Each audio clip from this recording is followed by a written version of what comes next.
মনির খান আসিফের আরো এখানে আছে অনেকগুলা।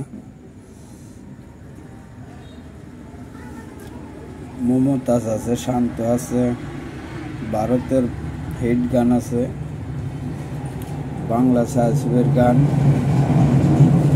বেবিন আজমিন, মমতাজ, তারপরে মধুমিলন, আশরাফ উদাস, তারপরে ভারতীয় গান লতা, মজিদ পরদেশি,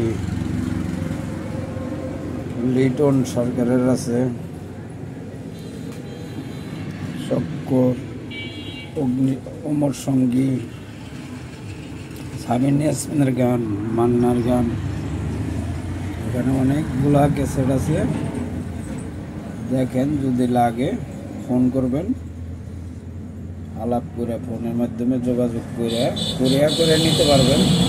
টাঙ্গাইলে এসেও নিতে পারবেন, দোকান থেকেও।